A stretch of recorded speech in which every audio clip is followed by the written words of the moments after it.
wasn't pretty. It wasn't pretty. But we did what we had to do to get the W. Congratulations. Now you guys know we got a lot to work on, but not tomorrow.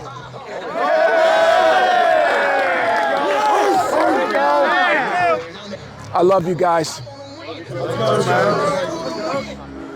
And I can't wait to find out how to win next week. Thank you, guys.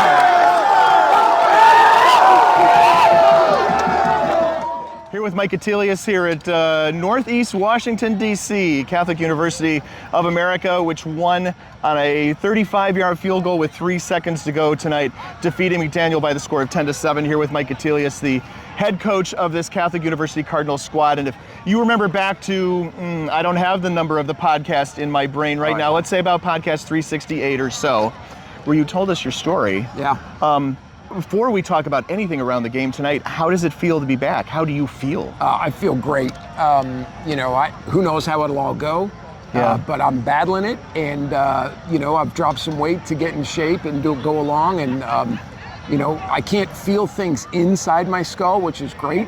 Yeah. Everything I used to feel is on the outside of my skull when I played football. Right. So now I'm just coaching, and it's going well, and it's so great to be full-time again and coaching these kids. It's so great. When did kind of full-time become reality for you? Really back in January. Yeah. So I was working full-time. I just kept stepping it up a little bit more. Mm-hmm. So now you get into the season, and full-time's a whole other level when you're coaching, which is awesome. It's great. Especially in a hot, humid climate like the Mid-Atlantic. Yeah. And for the people who didn't watch that or didn't listen to that podcast or can't remember, what is it you are battling? Right. Yeah, I have glioblastoma, which is really, it's grade 4, which is technically incurable. And I'm going to Duke, which is, I got in there faster than Hopkins, but they're both fantastic at fighting this. Okay. And they've been down there. I go down there a lot, and they see me, and they took it out. And then this summer, they found a couple little ones, and they zapped it. Okay. And I was like, okay. And And you're seeing the correct side of his head to see the. Yeah, it's like right here, but the scars, I healed up, so I'll take it. All right. And my wife laughs at what they took out. Yeah. Because she's like, well, you're a football player, and you couldn't remember stuff anyway, so. Right. What do you find? We're getting deep into the medical stuff. Do you find that there are things you don't remember now, or I have experienced differently? Experience is the same. That's the same. And then the hardest thing is people I meet. Sometimes I have to work really hard to remember their names. Yeah. Because the spot that was in is that little memory area. But there's nothing like coaching football where I could be 46. What are you doing? And his name will come back to me about 2 plays later. But it goes from. Instead of being 495, which is the fast way around the city, now I've got like a little road that goes like this, up and down. You're taking Rock Creek Parkway or something, right? Yeah. I've been away from DC a little too long to get into the rest of the stuff there. Yep. And what you're describing is the same sort of thing I have, and I haven't had anything taken out of my brain. But we're both in our 50s, so that's the truth. All right, you started a quarterback today who was in his teens. Brady McBride, freshman quarterback. He was very much a freshman quarterback tonight. Yeah, he was. It was, he looked at some things and he thought he could get the ball there right away. Yeah. And what he should have done was probably just thrown it out of bounds earlier. Then he started doing that a little bit later. I was like, okay, now you got it. Yeah. So he did a better job near the end. And then he was handing the ball off pretty well, which I'll take. But gosh almighty, that many interceptions. When you're a freshman, you're used to guys breaking at high school speed, and then when you're out here, they're breaking at college speed. Right. It's a different level. You talk about handing the ball off, so you guys get the ball back, and it's been tied for quite some time, tied since early in the second half. Yep. You get the ball back with about 6 minutes to go, down in your own end, and the running game really working for you guys. Chris Smith, who came in and gave you some big carries, and then Daquan Harvin, who had, I think, been on the sidelines for a little while, then came in and I guess he was fresh, ready at a real burst for you guys at the end. He did a great job, and he had a bunch of cramps. This weather was warm, and and some of the guys, tried to stay hydrated in a different way when they should really follow The guidelines? The guidelines. It's like the adults know things. Adults know things, Yeah. college students. Yeah. I'm looking at you.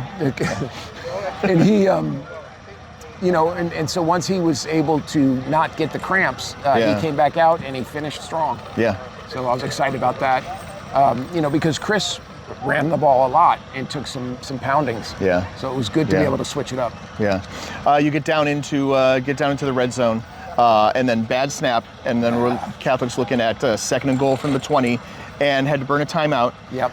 So out of timeouts, and you're then in a situation where you've got to figure out, you know, how many plays are we going to run with the, I think it was at that point maybe 19 seconds left. Yep. Get up, spike the ball, and then run your freshman kicker out there to kick a 35-yard field goal. I was talking with Mike Hunter, former Catholic U great wide receiver, who is a high school head football coach. So he knows all this stuff way better than I do too. And you talk about the 3 things that have to happen, right, for a successful kick. And then to add the not having a timeout to set it up. What were you thinking as all that was going on? Well, what I was thinking was, man, am I glad we practiced this yesterday. Yeah. We right, did. I mean, that's at the end of practice basically all the time for most people, right, I think? Yeah, that's it. Yep. Yeah. And you have a special term, and you pick that so that everybody knows. And they'd set themselves up ready to go. Okay. We ran them on the field, and we snapped it, and we kicked it, and the kicker did a nice job. For Brent Fardette III, I'll say his name here too. Yeah, great kick. It was good stuff. So.